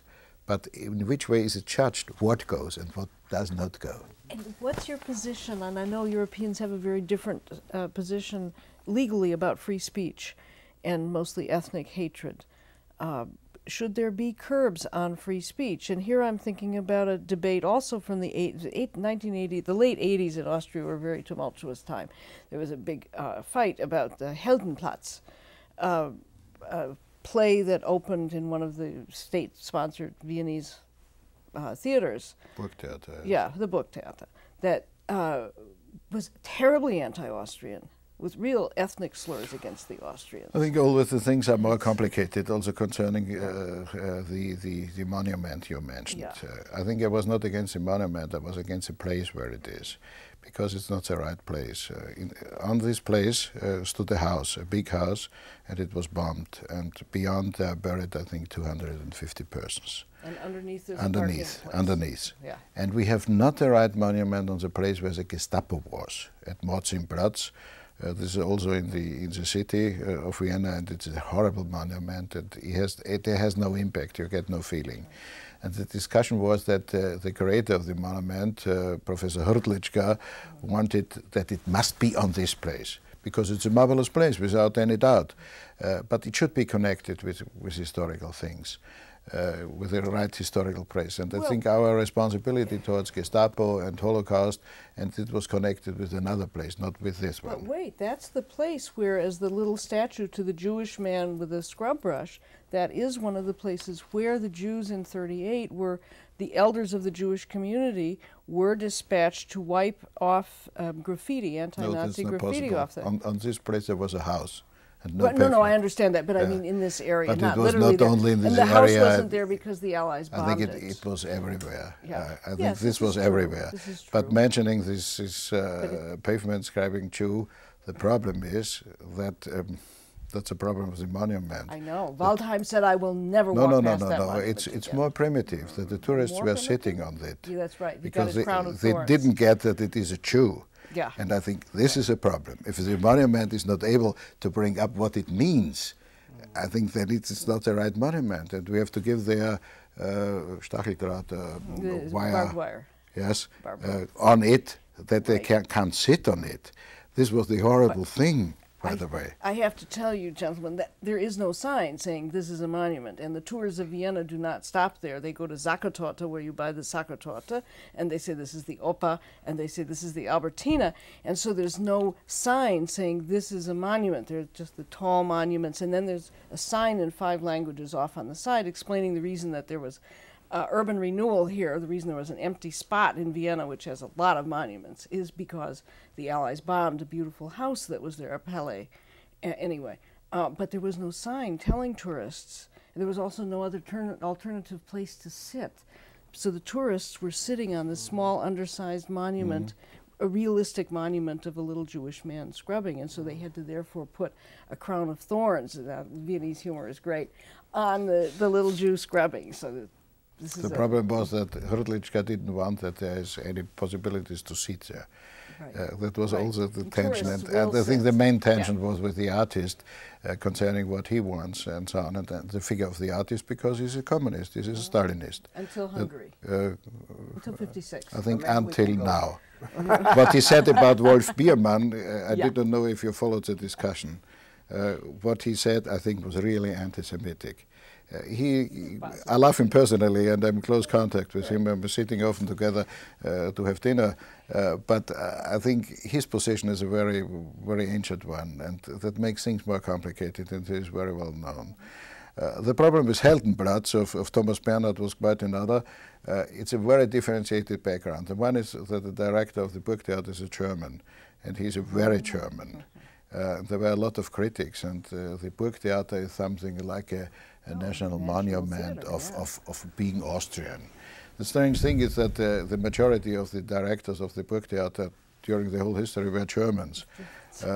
But this was, I think, the question of acceptance. And the other thing was that Thomas Bernhard related about his inner relation towards Austria and about all the lies existing and so on and so on. And I think there was a lot of misperception. My proposal was, as there were a lot of critics who say, some who doesn't bear the thing shouldn't go in. But by those who being in favor, it was said, he says, let's block the whole theater. Yeah. This is quite wrong. I think nobody is forced to go to the theater to look at Heldenplatz. It's his own decision. I think it's a very important play, and that Thomas Bernhard did it and wrote it is quite very important. I think there's another problem that sometimes, and this is my critiques on such groups, of intellectuals, we are looking too much back and not forward. Out of the reasons that looking back and looking to the faults which were made and horrible things, I think we are not coping with problems now arising and making the same faults again.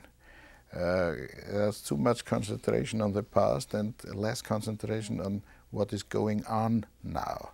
I think it's very easy to speak about discrimination which was done before 1945, but we shall speak about the actual discrimination. And that is my critiques with some intellectuals, because they are always looking back and what's going on now. Therefore, if I'm looking to the Austrian artists and intellectuals, the great majority, they are not coping with the situation in Central and Eastern Europe. Peter Handke is one of the famous writers. What he wrote about Serbia was extremely horrible. Yeah. Extremely horrible. I think there was a discussion, and that was good that it was, but you see the misperception of the actual situation. And always to say we have to cope with the past, therefore we can't cope with the present, with the future, that's not possible. But I think this small excursion into Austrian cultural politics gives you an idea of what a lively city Vienna is. It's a lot like New York. It's just filled with debates, and this is what a democracy is all about, after all. So it's just had a small look at it. It has a good quality, and I think we managed it. And you mentioned wartime and so on and so on. This was quite necessary, and it was also very helpful. Things are so complicated. We have now a discussion about a monument concerning the Jews who lived in Vienna, and it's difficult to explain. I understand it, but the Jewish community of Vienna does not want to have a monument where all the 65,000 who died in the Holocaust are written on. It's understandable for them, because it's quite a shame. And they say, it's not our problem, it's not a Jewish problem, it's a problem of you. And they are right. But explain this to a younger generation. They say very simply, if the Jews do not want it, why shall we do it? This makes it, in different ways, very complicated. I'm in favor of this monument, and I think it's quite necessary, besides the problem that we do not know the 65,000 names. That's a practical problem, but this is one. And the place of a monument still, again, the place is a problem because it's on an old synagogue. And there you have the Jewish discussion, and maybe a cemetery too. Is it possible to put a building on the bones of Jews, which is not allowed by Orthodox thinking? And it's also very intermingled. Very intermingled. But it has a good consequence that all they have to learn history. Yeah, well, and I think this is a problem that after the Second World War, it's understandable for the generation of my parents as they, finito, Schluss, let's make an end and let's look to the future, and everything is bombed and we have to rebuild the country and so on and so on. But I think we have to relearn history. And it's quite a shame what is not known primitively in whole Europe about the parts of Europe being behind the former Iron Curtain. I think the problem, the mixture between Slovenia and Slovakia and Slavonia, or I will never forget a very high representative of the Belgian government. He said, "Oh, Yugoslavia, they are all speaking Yugoslav language." And I said to him, like they are speaking Belgian here in Belgium. It was a politician not from the Vlaamse Blok, it was from the Vlaamse Volksunie. And I was wondering that it's possible. I think we have to relearn Europe. But, you know, let's take up a theme in another way. Many societies, and certainly ours, have this problem of looking to the past and rethinking the past with respect to problems of discrimination and worse, and relating it to the present. And do you think that within Austria you are beginning to address this in education? I mean, with children and young adults. I mean, most of our children don't learn any history after 1945, for instance, in high school, or they get to it, but it's always squeezed into the last week because the teacher took so long to get there. So, do you think is this a topic which is being addressed in Austria within the educational system, and which you think is adequately being addressed? Do you think it's something that you still have to address, or do you think it... No, I think it happened. My generation was educated in the way that you have to talk about this history, and these are now the teachers, and I think it is done. You mentioned Haider. I think that's not neo-Nazi, it's a populist movement. There's a real danger. Now he's making a new party program which is written be Christian and be Austrian and so on and so on. Things which wouldn't be possible by his parents or grandparents politically to think.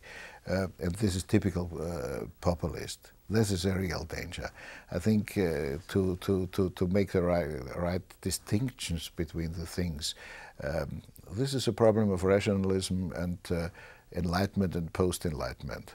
I think there's a real dimension in which education is now going, because mythologies and those things are a real danger. Mythologies are existing, but I think they ought to have their right place. The grand narratives are necessary, but they have to be told in the right way. And that's a problem which has a great impact in Central and Eastern Europe, because the wrong mythologies are going around. And to rethink Enlightenment, I think, is quite necessary, because we are going in parts of Europe where the Enlightenment didn't play this role as it played in Western Europe and in my country. Perhaps we could pursue a little more the domestic changes in Austrian politics, because for much of the post-war period there was a deep stability at the level of the party politics within Austria, and it seems to be unraveling. I mean, within party social relations. On the one hand, on the other hand, I think it's a way to democratization, because the reality of Austria after the Second World War was a two-party regime, and no alternative available. This coalition government led to patronization of posts by the two parties, dividing the country in two parts. I think it was very favorable for the parties, and it was very favorable concerning stability.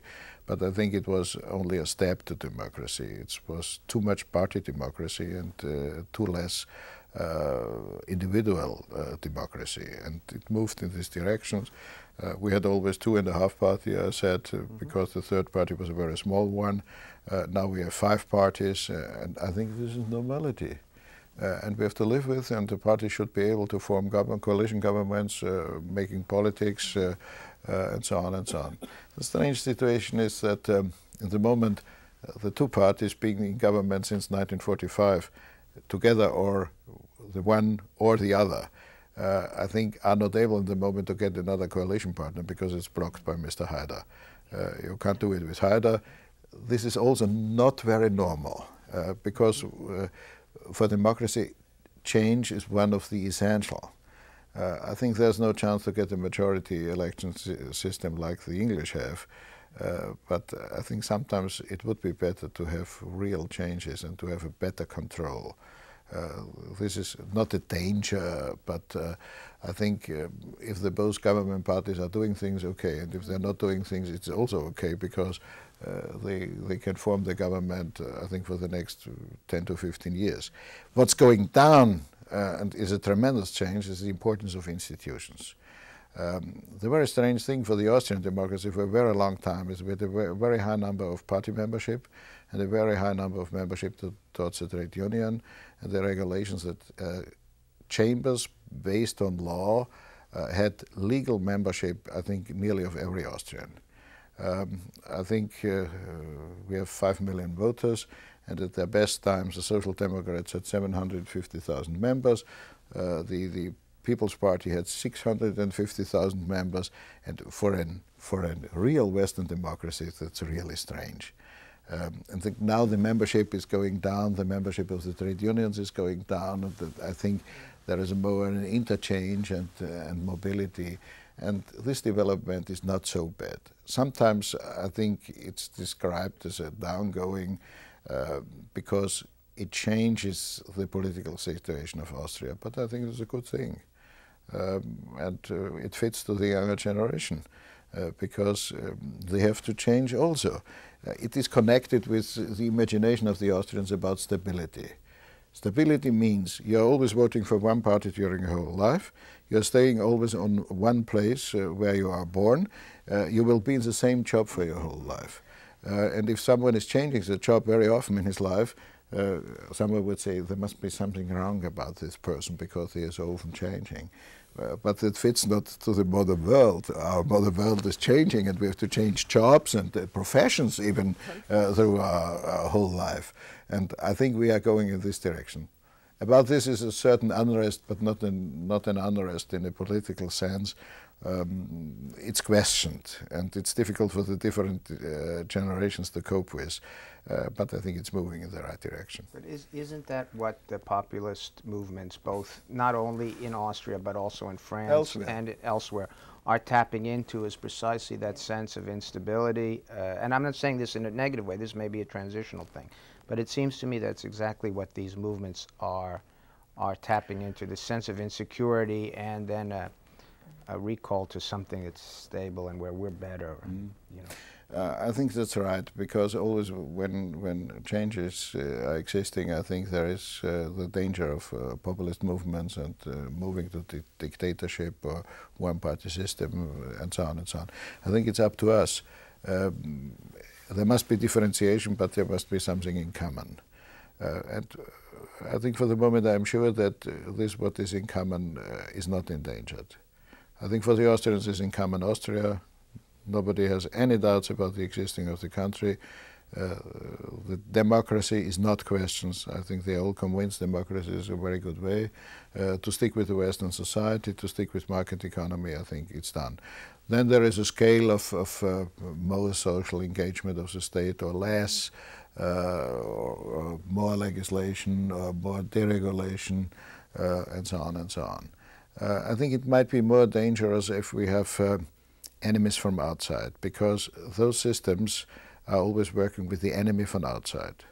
The Jews are responsible for everything, was one of the things of the Nazi regime. Sometimes I have the feeling the relations towards Islam are going in this direction. Islamic fundamentalism is a great challenge for Europe, and what will be happened, and you will have again the Islamic half moon before Vienna or such things. This might be a danger, and therefore I think it's quite necessary to distinct between the different positions and not to push them in the same basket, which is sometimes done. And I think there's a special responsibility not only for the politics, also for the medias.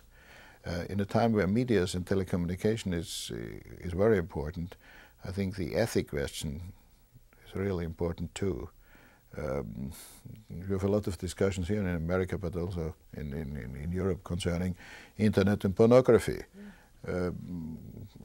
Not everything can be done by legislation. It's also a question of the own responsibility. And I think sometimes education is more important than legislation.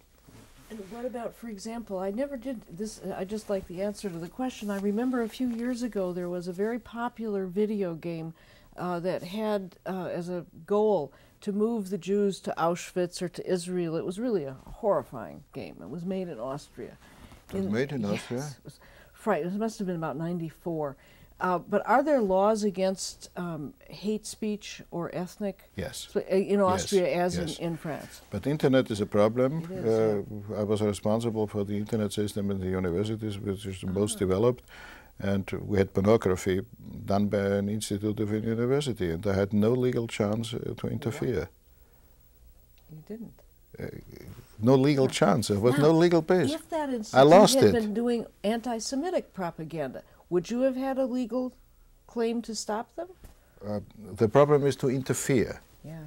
I think if it is in public, then you can do it by the penal law. That's completely clear. Internet is That's completely clear. But how to come in? I think the legislators are questions, what is public in internet? The penal law is very clear. Something is public if 3 persons are getting knowledge of it together. How is it in internet if you are sitting alone before internet? right. Huh? And the other thing is, and the thing that's more important for me, it's completely known that there was an anti-Semitism thing on the internet done by Austrians, but the problem is it is a global system, That's right. and we are working with national legislation. That's right. It's our problem too. Yeah. Could I pick you up on this issue of human rights? Claudia mentioned the differences between the law on free speech in the United States and in many European countries. But some of us concerned with European affairs have been very disturbed by the fact that a number of countries, and I'm thinking particularly of Russia, let's be frank, have joined the Council of Europe and therefore are bound by the European Convention on Human Rights. Turkey is a country which has been cited before the European Court of Justice on Human Rights in Strasbourg more times than any other, and I might say my own country, the United Kingdom, is second on that list, so our record is not brilliant either. But there's a certain feeling among Europeans that human rights has been somehow devalued by admitting countries which have a poor record and which are perhaps encouraged to join the Council of Europe for political reasons rather than because they can actually adhere to the stringent requirements of this convention. Now, how do you feel about that, and how should these human rights challenges be met? I'm feeling not very good about. I was under those saying in Austria that if Russia joins the Council of Europe, I think it's defending their own regulations. And also I'm not happy we are making differentiations. Our critics on Yugoslavia are completely right, but we didn't do it on Albania. It's also, I think, a very differentiated situation. There's a lot of critics in Croatia. I think this is in the right direction. But sometimes political reasons are overruling human rights, and that's not very good. And if you think what's happening in China, that everyone out of every part of the world wants to greet someone of these leaders of the Chinese, so that's a very ugly story. Li Peng visited Austria, and I, as a Vice Chancellor, Deputy Minister, the Deputy Prime Minister, said, I do not want to shake hands. I'm not going to the events. Like your father said during the That's right. credo. I said clearly, I do not go there. And there was in the newspapers, beside all the political positions, there were in newspapers a lot of criticism on me. The man is not thinking on our business and employment and working places and so on and so on. That makes things very complicated. And I found only 1 or 2 saying in the public, it might be that those hands are very bloody if he doesn't want to shake it. It's good that there's existing one person doing it not, because everyone tried to come here and to look at Li Peng, great empire and so on and so on. This is a great problem. And I think, I want to say again, I think we need discussions on moral values. And I think it is interconnected with politics. Sometimes you have to make some compromises, without any doubt. Policy is also compromising on certain things. But it's only possible on a certain range. And then we have to say very clear, let's stop. And I think sometimes we are all too cynical on the subject. But we have to pay back at a certain. I think there's something like a budget on this, and it is equalized, at least. And therefore, I have some fear. If you are looking at this, it makes a lot of problems. What happened concerning the Chechens, I didn't understand the German government saying, don't talk about the Chechens. I think it's the right question. It's not so simple that you can say the Russians are wrong and the Chechens are right, but you have to look to the background. And I think we have to relearn that Russia is not is a very differentiated landscape, and we will learn a lot about some nations and tribes and so on existing there. And I think it should be a very federal country that they are able to live with. Maybe we're winding toward the end, but this last comment of yours, as well as most of our interview, really does raise something which I think you may have reflected on before, and which I would like to have you reflect on, which is how your religious upbringing influences, how you think it influences your current stances on politics. It obviously comes out very closely in this thing about Li Peng, and you mentioned it earlier, and I think especially for Americans who see this and who have a somewhat different relationship between religion and politics, it would be very useful for you to reflect on that a little bit. I think first of all I have to reflect on Austrian history, and we had a connection between state and church which was too strong and too close. And I think it's not the sense of religion done by churches to have a direct impact on politics. This is a wrong system, and I think a clear division between throne and altar, as it was named in the Austrian discussion, I think it's quite necessary. But there is a personal responsibility of each of us, and the values under which he is doing politics is questioned, and it plays a role. It's more shifting towards the individual responsibility. And there's also the other way around, the responsibility of the churches. The moment in Austria we have the situation that the churches are withdrawing from the public because they have a lot of inner problems and so on, partly. And then we have a minority within the church following a fundamentalistic line, saying it's a responsibility of the government to impose morality by laws and so on and so on. That makes no sense. I think there is a common basis. It's a very broad one, but there are some principles: protect the life, the individual responsibility, the obligation to do something for the community, the meaning of solidarity, and so on and so on. These are basic common values, and mostly they are based on religious experience and on the Enlightenment and the declaration of the human rights. And but also the church has a responsibility to say to their members, go in politics and take a responsibility. For the moment, I think nobody is doing it. I think to relate to the American situation, for me, the new Christian coalition is a horror. Beg your pardon. This is a kind of which is something, an old position we knew in Austria and the continent in a new form. I think if someone is saying you have a personal responsibility, that's right, and it is necessary. And people must be educated and challenged, by the way, on principles, but not in a connection with a party and not to press things through. It must be done by individual responsibility based on moral categories. Therefore, I think religion has a great importance, not in the sense that churches and bishops are deciding what's going on, but in the sense that church and bishops and priests and all those who are responsible, also a simple believer, is challenging moral values and moral quality. I think this does not allow to show with a finger on the other and I think you are not a moral person. I think there's such a lot of lies around. Looking at family life, and this man had an interaction with someone 20 years ago, and so on and so on. I think I hate these kind of lies, because you have to look to the Bible, and there is written, those is able to take the first stone who is without any fault, is not guilty. I think it would be better to be more open and to say, let's discuss what we make wrong and what we can do better. This, I think, would be the right quality. But I fear I'm now preaching it the wrong way. Well, let's see. Does anyone else have questions or comments? Richard? Well, I don't feel you're preaching the wrong way at all.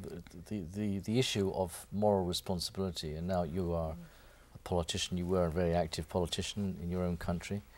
in practically every country you look at, these issues arise, and particularly in the United States. And since I've been here for some time, every day in the newspapers you can hear or listen or talk about the finance for party politics, how it's right or how it's wrong. The same issues have arisen in Britain. Goodness knows in the country where I live, in Belgium, it's the same issue arises, and I don't suppose there are many Western democracies where these things don't arise. The question which I wonder, I mean, arising from your comments about it, he who is not guilty should cast the first stone, how should a nation deal with this kind of moral responsibility? To make politics as clean as possible. It'll never be 100% clean because power corrupts and absolute power corrupts absolutely, but how should a nation deal with this, whichever nation it might be? I think the main problem is now what is the public level, what is publicity? And I think it's divided between things we are reading in newspapers and we are listening to the TV station and what the people really want. To come to your example concerning financing election campaigns, I was asking Americans, ever have had the possibility, does this have an impact on you? And I think the taxi driver gave me the best answer. I think both did it and forget it. It happens, we know it. And I think it's done. The second question, he said, if it has an impact on the politics the one politician is doing, that's a problem.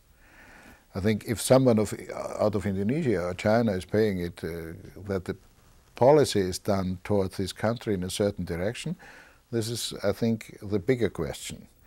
And therefore, I'm convinced that we have to ask the newspapers and the TV stations. I think you have to cope with the real questions of the citizens, which are quite other questions. It might be in inner affairs, Medicare, and education system, and so on. I think I do not find anyone in the TV during my time here speaking about the education questions, which were done by President Clinton, and I think they are very important. I do not know if they are the right proposals or not, but I think this might be of a big interest. It should be more a discussion not to persons, because the sense of this discussion concerning donations is only to destroy persons, but not to solve a problem.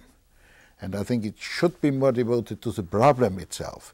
How is the problem and how can we solve? What are the possibilities and what are the proposals in the direction? It is not really existing. Sometimes if you look to C-SPAN, yes, but who is looking to C-SPAN? I think there is a responsibility of the media companies. And they are not out of responsibility. They have the same responsibility like the politicians. And I think we have to discuss how can they be questioned. Not by law and legislation and not by a penal code or something like that. But there must be a possibility to discuss what they are doing.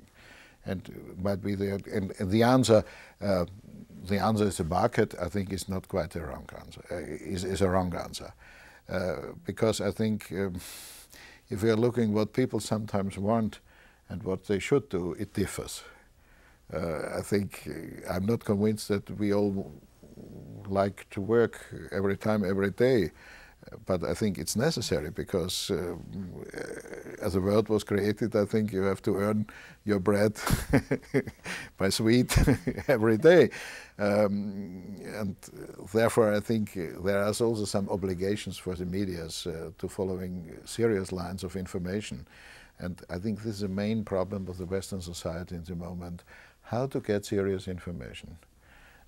It seems to be a little bit idealistic, but I think we have to discuss it because otherwise we will get a rotten society by the medias.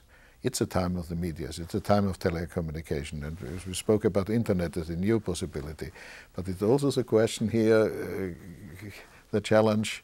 It's good for the information, but it will, I think, develop in a broader sense, and it will be a discussion, and the categories of discussion, what will they be? Only chatting about everything, what about Lady Di or something like that, or have a more serious question? Because in a certain way, medias can be inhumane. I think we have to enlarge the human rights also concerning medias, because sometimes some persons always being in the media and always challenged and photographed and so on and so on. I think that's also against human rights. It's against my free life. Well, I think we're bringing our own little media experience here to a close. So thank you very much for joining us, and thank you to my fellow colleagues here. And we hope you've enjoyed it. We certainly have. Thank you very much. It was quite a pleasure for me.